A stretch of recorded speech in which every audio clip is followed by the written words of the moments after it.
भारत ने पाकिस्तान में ऑपरेशन सिंदूर को अंजाम दिया और पाकिस्तान में चल रहे आतंकियों के लॉन्च पैड को डिस्ट्रॉय किया। इसके बाद से पाकिस्तान बौखलाया हुआ है और बदला लेने के लिए किसी भी हद तक जा सकता है। और इसी सब को ध्यान में रखते हुए भारत की हर एजेंसी अलर्ट मोड पर है। मैं मुंबई के जिस इलाके में खड़ा हूं, ये बधवार पार्क इलाका है, जहां पाकिस्तान में का रहने वाला आतंकी कसाब यहीं से मुंबई आया था और फिर मुंबई में आतंकी हमले को अंजाम दिया था, निर्दोषों की हत्या की थी। पाकिस्तान और इंडिया के बीच चल रहे इस तनाव के बीच आखिर मछुआरों को क्या कुछ अलर्ट दिया गया है, ये जानेंगे। हमारे साथ जयेश जी हैं, उनसे हम बात करेंगे।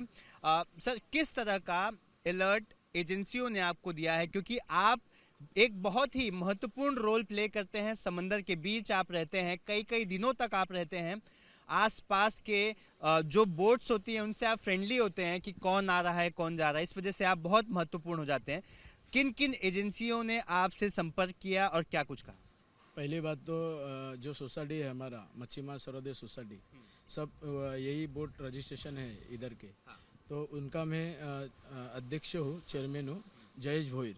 तो यही बात है कि अभी हमको 2 दिन पहला जो स्ट्रिक्टली वार्निंग आया, जो मत्स्य खाता बोलते, जो फिशरी डिपार्टमेंट, तो उन्होंने हमको बोला कि हमारा और नेवी कोस्ट गार्ड का बैठक हो गया।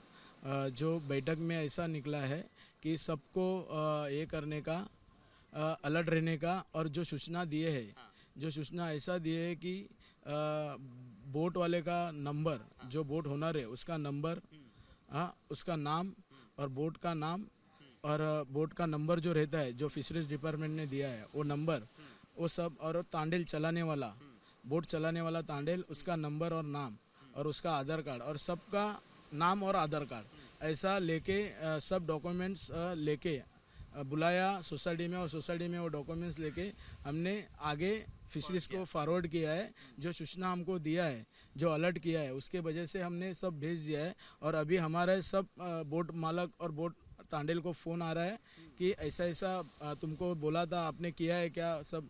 तो उन्होंने लोग ने मेरे वेरीफाई कर रहे हैं, वेरीफाई किया, तो उन लोग ने बोला हाँ बाबा ये हमारा संस्था है और ये बराबर है। तो इसके वजह से हम लोग को बोला है, तो जाने का रहेगा फिशिंग के लिए।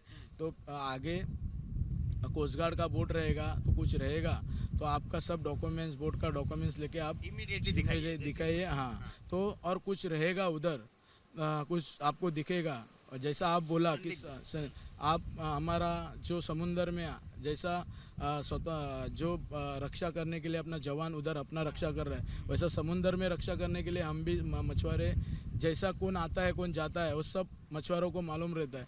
इसके वजह से हमने सबको जो नंबर है 10993 जो नंबर है कोस्ट गार्ड और नेवी का और सागरी का, जो कंट्रोल का, जब भी कुछ भी दिखे आपको, कान, नाक, आँख, कान, ये जो है, जो देखने का हमारा है, जो सबको मालूम है बोट वाले को, जो कौन आता है कौन जाता है। तो इसके वजह से हमको अलर्ट किया है, आप देखो कोई रहेगा तो हमको सूचना दो, इन्फॉर्म करिए। और गुजरात बॉर्डर तक आपका जो बोट ना रहेगा तो उधर भेजो मत, क्योंकि अभी इंडिया पाकिस्तान युद्ध का ये चल रहा है, तो सिचुएशन है, तो कभी भी किधर हो सकता है। जैसा 26 अगरा का आप बोला, 26 जारा का जो बोला, यहीं से आया, कसाब यही से आके गया, और हमारा जो बोल रहा है मुंबई का पूरा दहशत भुला के गया, वो अभी भी हम लोग याद करते रहते, भूले नहीं है। इसके लिए अब वो समय से हम लोग इतना अलर्ट है, क्योंकि सब को बोल के हमने मीटिंग बोल के और सबको मैसेज छोड़ा है, ग्रुप पे मैसेज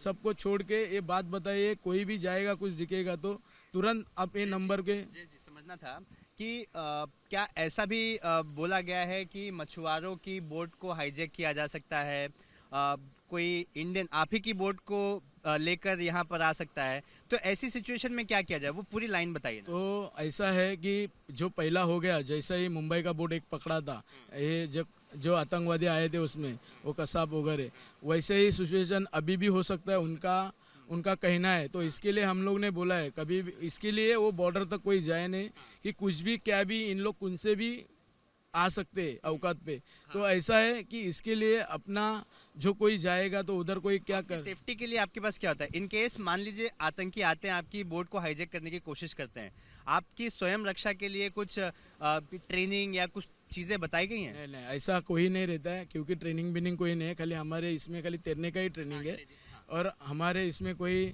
बोला नहीं है कि बंदूक चलाने का वगैरह कोई नहीं है। खाली इतना ही है, जब भी वो आएंगे कोई अभी हमको बंदूक दिखाएगा तो डरेगा ही।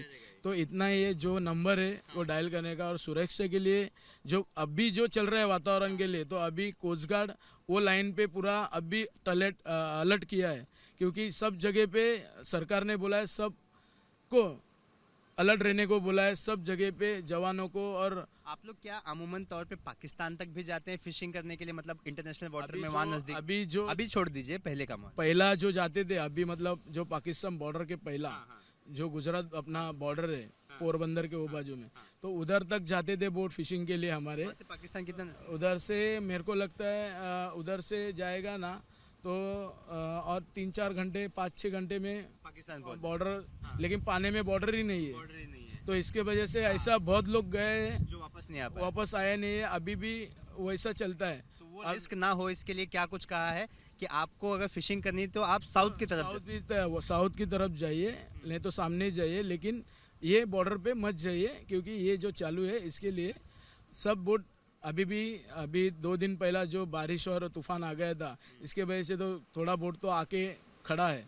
तो अभी क्या है, ये कुछ बोट पानी में होंगे अभी भी पानी में थोड़े बोट रहेंगे, वो भी आ जाएंगे थोड़े दिन में। तो इसके लिए सबको अलर्ट करके जो कुछ है, सबको फ़ोन जा रहा है, मैसेज जा रहा है, तो सब अलर्ट है। इसके लिए यही है कि सरकार ने जो कुछ किया है पहले बोल के ही, तो अलर्ट करने के लिए सब हम सोसाइटी, सब जगह के सोसाइटी ने सबको अलर्ट किया है। देखिए आपके जितने भी लोग हैं उनको ये भी सूचित किया गया होगा कि सतर्क रहिए, कोई अज्ञात आदमी अगर आपकी बोट की तरफ आता है तो पहले तो आप दूरी बनाइए, नहीं तो हाईजैक कर सकता होगा। वो पूरा प्रोसेस थोड़ा समझाइए ना। मान लीजिए कोई आ रहा है, आपके पास डिस्टेंस है, आप दूरी बनाएंगे, कौन है क्या है कुछ पता नहीं। ऐसा क्या है मालूम है क्या, अभी जो सिचुएशन जब भी होता है वो मालूम नहीं गिरता है कि क्या है क्या नहीं है। तो वो आने के बाद में हमको समझेगा नहीं कि कौन है क्या है, अपने को भी लगेगा कि कोस्ट गार्ड आया करके। तो उसमें क्या है, सब इतने पढ़े लिखे नहीं है जो हमारे आदमी जाते हैं, उसमें जो कैसे ज़्यादा पढ़े हुए नहीं है। जो बड़ा बोट है बहुत अच्छा है, अनुभव अच्छा है, लेकिन क्या है, अभी हमको क्या लगा जब भी इधर वो बोट आया जो कसाब लेके आया, जो तो हमको क्या लगा कि ये अपना ही किसी का है, अपना ही नेवी का किसी का है, तो इन लोग रैकी कर रहे हैं, इसके लिए जा रहे हैं। तो हमको ऐसा लगा। तो ऐसा किधर भी हो सकता है कि ऐसा अभी जो बोट हाईजैक हो सकता है, कोई भी हो सकता है, ऐसा पता नहीं है, क्योंकि बॉर्डर पे कौन आता है कौन जाता है उसका मालूम नहीं है। अभी जो चल रहा है सिचुएशन में कुछ भी हो सकता है। तो इसकी वजह से ही हमको अलर्ट किया है कि कोई उधर जाओ मत। हाईजैक वाली लाइन थोड़ा समझाइए ना। हाईजैक वाली लाइन कैसा है, जब भी वो बोट रहेगा और उधर से कोई कोस्ट गार्ड का बोट आएगा, तो मतलब उनका भी कोस्ट गार्ड का आएगा, तो वो समझ में नहीं आता कि पाकिस्तानी है। कोई बोट आएगा तो समझ में नहीं आता डायरेक्ट, तो उन लोग छुपा भी अपना फ्लैग लगा सकते हैं और आ सकते हैं, और आके अपना बोट में हाईजैक कर सकते हैं। तो वो भी हो सकता है। और प्रिकॉशन रखना है। तो अभी जो चल रहा है तो हो सकता है ऐसा, तो अपने को अलर्ट रहने के लिए बहुत सही है। तो आपने सुना जयेश भोयर जी थे जो बता रहे थे कि अलर्ट स्पेसिफिक है, वेग भी है, और कहा गया है कि ये जो पाकिस्तानी आतंकी हैं वो भारत और पाकिस्तान के बीच जो तनाव बढ़ रहा है इसका फ़ायदा उठाकर किसी भी मछुआरों की बोट जो पानी में होगी कई किलोमीटर दूर समुद्र किनारे से, उसे हाईजैक कर सकते हैं, भारत देश में आ सकते हैं, आतंकी कार्रवाई को अंजाम दे सकते हैं। इसी वजह से अलर्ट पर रहने की सूचना दी गई है। हर किसी के साथ नेवी और लोकल पुलिस लगातार संपर्क